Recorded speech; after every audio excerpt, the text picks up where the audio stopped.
বৈষম্যহীন ও টেকসই অর্থনৈতিক ব্যবস্থা গড়ে তোলার প্রত্যয় শিরোনামে অন্তর্বর্তী সরকারের বাজেট ঘোষণা করেন অর্থ উপদেষ্টা ডক্টর সালেউদ্দিন আহমেদ। আমাদের এবারের বাজেট কিছুটা ব্যতিক্রমধর্মী।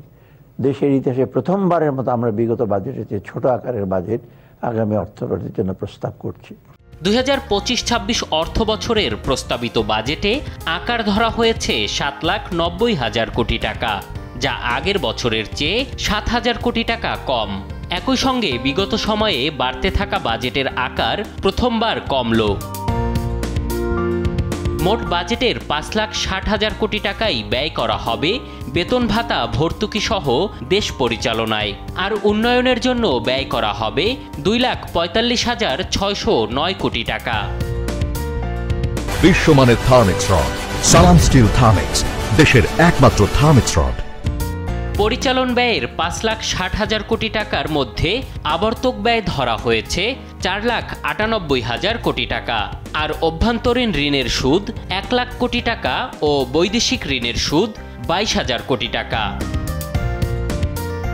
উন্নয়ন ব্যয় বাবদ 2,45,00,000 কোটি টাকার স্কিম 5,300 কোটি, এডিপি বহির্ভূত বিশেষ প্রকল্পে 7,751 কোটি, বার্ষিক উন্নয়ন কর্মসূচির জন্য 2,30,000 কোটি, কাজের বিনিময়ে খাদ্য কর্মসূচিতে 2,555 কোটি টাকা ধরা হয়েছে।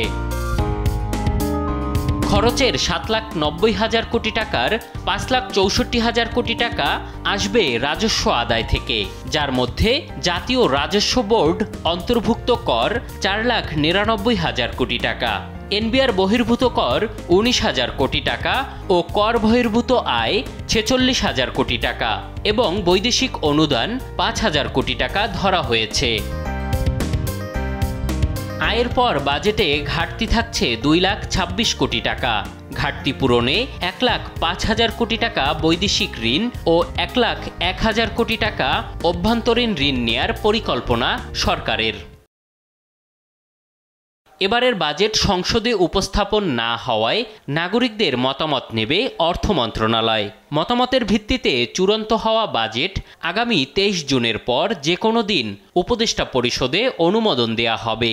পরে তা রাষ্ট্রপতির অধ্যাদেশ আকারে আগামী 1 জুলাই থেকে কার্যকর হবে।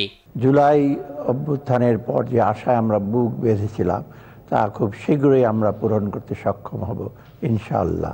এম এ আজিম, দেশ টিভি, ঢাকা।